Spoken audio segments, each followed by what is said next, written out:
नमस्कार, learn today में आपका स्वागत है। विद्यार्थियों के मन में सबसे बड़ा सवाल यह होता है कि पढ़ाई में मन कैसे लगाएं।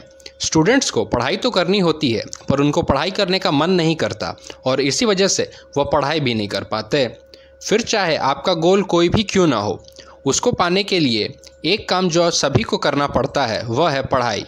और वह कैसे होगा? जब आपका मन पढ़ाई में लगेगा। और वह कैसे होगा? जब आप बिना किसी के कहे अपने आप पढ़ने बैठेंगे। दोस्तों, आज इस वीडियो में हम आपको यह बताने वाले हैं कि अगर आपका मन पढ़ाई में नहीं लगता है तो क्या करें। पढ़ाई में मन कैसे लगाएं, पढ़ाई में मन लगाने के क्या उपाय हैं और पढ़ाई में मन लगाने के तरीके क्या हैं। पहला, पढ़ाई करने का उद्देश्य।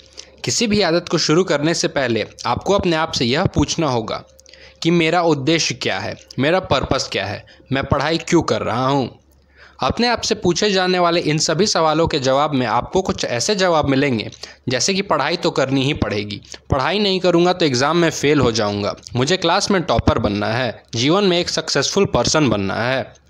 तो पढ़ाई में मन लगाने के लिए आपको पढ़ाई करने के बाद क्या सफलता मिलेगी, इनके बारे में सोचना होगा। इनके बारे में सोचिए कि अगर मैं पढ़ाई करूँगा तो मुझे यह फ़ायदा होगा। एक दिन में एक ही सब्जेक्ट बार बार ना पढ़ें।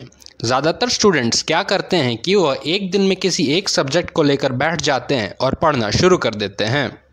साइंटिफिक रिसर्च यह कहता है कि जब हम एक ही दिन में एक ही सब्जेक्ट को पढ़ते रहेंगे तो कुछ समय के बाद हम उस सब्जेक्ट से ऊब जाएंगे और इसी वजह से जो आप पढ़ते हैं वो आपको पूरी तरह से याद नहीं रह पाता और आप डीमोटिवेट हो जाते हैं। इससे बचने के लिए आपको एक दिन में किसी एक सब्जेक्ट को नहीं पढ़ना चाहिए, बल्कि अलग अलग विषयों पर ध्यान देना चाहिए। शॉर्ट टाइम में रिवीजन करें। रट्टा मार के पढ़ने की जगह थोड़ा पढ़ें और उसे बार बार रिवीजन करें। रिवीजन करने से आपने जो पढ़ा वह आपके माइंड में स्टोर हो जाता है। थोड़ी पढ़ाई करने के बाद आपने जो पढ़ा उसे दोबारा पढ़ें, उसका रिवीजन करें ताकि आपको वह पूरी तरह से याद हो जाए। पढ़ाई करते समय किसी और चीज़ पर ध्यान ना दें। कई स्टूडेंट्स पढ़ाई करने के साथ साथ टीवी भी देखते हैं, पढ़ाई करने के साथ मोबाइल भी चलाते हैं। तो आपको ऐसा बिल्कुल नहीं करना है। जब आप पढ़ाई करने बैठें तब केवल आपका मन पढ़ाई में ही होना चाहिए और आपके मन में पढ़ाई के सिवा और किसी भी दूसरी चीज़ के बारे में विचार ना लाएं। पढ़ाई करने के लिए टाइम टेबल बनाएं। आपको पढ़ाई करने के लिए एक टाइम टेबल बनाना चाहिए और उस टाइम टेबल के हिसाब से आपको पढ़ाई करनी चाहिए।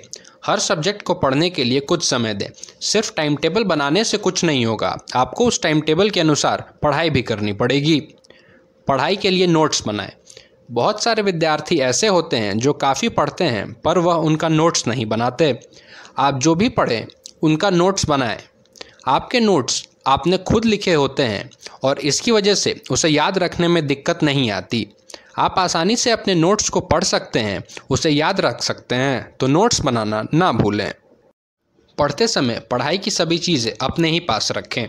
जब भी आप पढ़ाई करने बैठे तो आपको पढ़ाई की सारी चीज़ें अपने पास पहले से ही रख लेनी चाहिए ताकि बीच बीच में आपको पढ़ाई की चीज़ों को लेने के लिए उठना ना पड़े। क्योंकि पढ़ाई के बीच में अगर कोई चीज़ लेने के लिए आपको बार बार उठना पड़ता है तो इससे आपका ध्यान पढ़ाई से हट जाता है। ऐसा ना हो, इसलिए पढ़ाई की ज़रूरी चीज़ें पहले से ही अपने पास रख लिया करें। आशा करते हैं आपको हमारी यह वीडियो पसंद आई होगी। हमारे चैनल लर्न टुडे को सब्सक्राइब करके बेल बटन ज़रूर दबाएं एवं इस वीडियो को लाइक करना एवं अपने दोस्तों और परिवार के साथ शेयर करना ना भूलें। हमें कमेंट्स करके अपने सजेशंस भी दें। धन्यवाद।